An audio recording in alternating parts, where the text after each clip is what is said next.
కూరగా సలాడ్గా అధిక వినియోగంలో ఉన్న దుంప పంట క్యారెట్. నిత్యం మంచి డిమాండ్ ఉండే క్యారెట్ను సంవత్సరమంతా సాగు చేసిన అనువైన సమయం మాత్రం ఆగస్టు నుండి నవంబర్ వరకు. 100 నుండి 110 రోజుల్లో అందివచ్చే ఈ పంట నుంచి మంచి యాజమాన్యంతో ఎకరాకు అత్యధికంగా 16 నుండి 18 టన్నులు, సగటున 7 నుండి 8 టన్నుల దిగుబడిని సాధించవచ్చు. దగ్గరలో మార్కెట్ సదుపాయం ఉన్న రైతులు క్యారెట్ను దఫదఫాలుగా సాగు చేస్తే మంచి ఆదాయం పొందే అవకాశం ఉంటుంది. క్యారెట్ సాగులో దుంపకుళ్ళు మినహా పెద్దగా చీడపీడల సమస్య కనబడదు. సాగు ఆరంభం నుంచి చక్కటి యాజమాన్యం పాటిస్తే క్యారెట్ నుంచి అధిక దిగుబడులు పొందవచ్చంటూ సాగు వివరాలు తెలియజేస్తున్నారు ఆచార్య ఎన్జీ రంగా వ్యవసాయ విశ్వవిద్యాలయం, నైరా వ్యవసాయ కళాశాల సహాయ అధ్యాపకులు డాక్టర్ పి వెంకట్రావు. మనకి మధ్యకాలంలో రైతు సోదరులు శీతాకాల పంటలో ముఖ్యంగా క్యారెట్ సాగు చేయడానికి ఎక్కువగా మొగ్గు చూపుతూ ఉన్నారు. ఇక నాటే సమయానికి విషయానికి వచ్చేసరికి ఏంటంటే ముందుగా వేసుకోవాలనుకుంటే ఆగస్టు నుంచి వేసుకోవచ్చు. ఇప్పుడు అయితే ఏంటంటే నవంబర్ నెలాఖరు వరకు నాటుకోవడానికి అవకాశం ఉంది కాబట్టి రైతు సోదరులు క్యారెట్ని నిరభ్యంతరంగా ఇప్పుడు నాటుకోవచ్చు. ఈ వాతావరణ విషయానికి వచ్చేసరికి ఏంటంటే క్యారెట్ చల్లని వాతావరణంలో పండించే దుంప పంట. అదేవిధంగా నేలల విషయానికి వచ్చారంటే మురుగునీటి వసతి గలటువంటి లోతైన సారవంతమైన గరప నేలలు అత్యంత అనుకూలము. అదేవిధంగా వరిజన చూసుకేటంటే 6.5 నుంచి 7 వరకు ఉంటే వరిజన చూసుకుంటే మనకు అధిక దిగుబడి రావడానికి అవకాశం ఉంటుంది. ఇక రకాల విషయానికి వచ్చేసరికి అంటే పూసా కేసర్ అనే రకం అనుకూలము. ఇదేంటంటే లోపల కండ భాగం కూడా ఎర్రగా ఉంటుంది. దీనిలో కెరాటిన్ శాతం ఎక్కువగా ఉండి మనకి అంటే విటమిన్ ఏ ఎక్కువగా అందే అవకాశం ఉంది కాబట్టి ఈ రకం చాలా మంచి ప్రాచుర్యంలో ఉంది. అదేవిధంగా ఎర్లీ నాన్ టెస్ అనే రకం కూడా ఉంది. ఇదంటే దుంప వేర్లు స్తూపాకారంలో ఉండి 10 నుంచి 12 సెంటీమీటర్లు పొడవు కలిగి 90 నుంచి 100 రోజుల్లో మనకి పంట తయారీగా వస్తుంది కాబట్టి ఈ రకం కూడా వేసుకోవచ్చు. ఈ చాంటినీ రకం ఏంటంటే క్యానింగ్కి నిల్వ చేయడానికి అనుకూలమైన రకం కాబట్టి ఇది కూడా ఈ మధ్యకాలంలో ఎక్కువగా వేస్తూ ఉన్నారు. దుంప ఆరెంజ్ రంగులో నిగనిగలు ఆడుతూ ఉంటుంది కాబట్టి ఈ రకం కూడా రైతులు వేసుకోవడానికి అనుకూలంగా ఉంది. అలాగే పూస యమదగ్ని అనే రకము కూడా ఉంది. ఇదేంటంటే త్వరగా కాపుకొచ్చే లక్షణం ఉండి మరియు ఒకే రంగు కలిగినటువంటి లక్షణం కూడా ఇది కూడా ఉంటుంది కాబట్టి ఈ రకాన్ని రైతులు వేసుకోమంటారు. ఇక విత్తన మోతాదు వచ్చేసరికి ఏంటంటే మనకి ఎకరానికి 2 కిలోల విత్తనం అవసరం ఉంటుంది.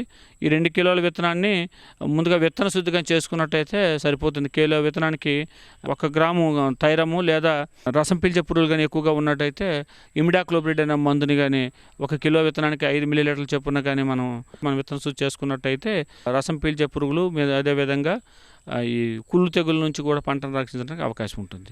అదేవిధంగా నాటే పద్ధతి విషయానికి వచ్చారంటే వరుసకి మధ్య 30 సెంటీమీటర్లు, అదేవిధంగా మొక్కకి మధ్య 5 సెంటీమీటర్లు ఉండేటట్టు నాటుకున్నట్లయితే మనకి మొక్కల సాంద్రత సరిగా ఉండి అధిక దిగుబడి రావడానికి అవకాశం ఉంటుంది. ఇక ఎరువుల విషయానికి వచ్చేసరికి ఏంటంటే ఎకరానికి 10 టన్నుల పశువుల ఎరువుని వేసుకోవాలి.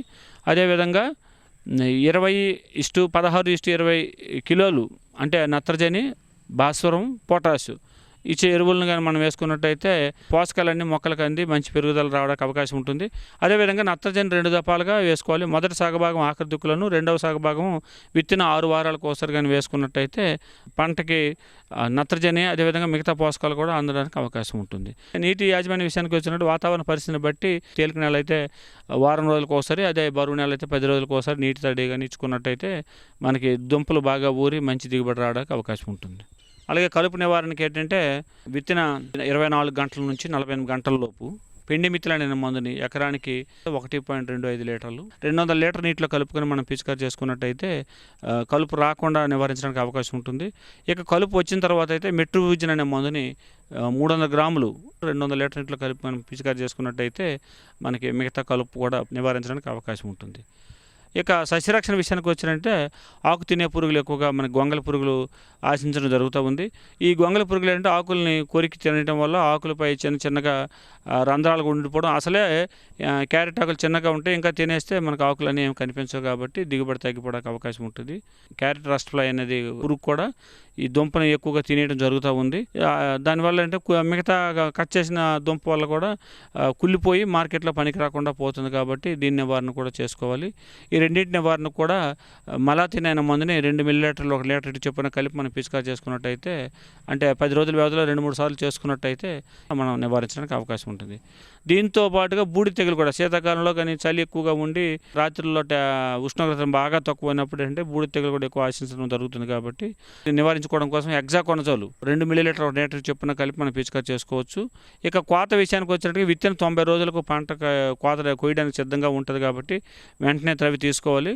ఆలస్యం అయ్యిందంటే పీచు శాతం ఎక్కువైపోయి నాణ్యత తగ్గిపోతుంది. ఈ రకంగా రైతు సోదరులు ఇప్పుడు ముఖ్యంగా సాగు పద్ధతిలో ఎరువుల యాజమాన్యం ఒకటి, నీటి యాజమాన్యం సరిగా చేసుకున్నట్టయితే, దాంతోపాటు సస్యరక్షణ చర్యలపైన దృష్టి సారించినట్టయితే ఎకరానికి 8 టన్నుల దిగుబడి తక్కువ కాకుండా అధిక దిగుబడి సాధించడానికి అవకాశం ఉంటుంది.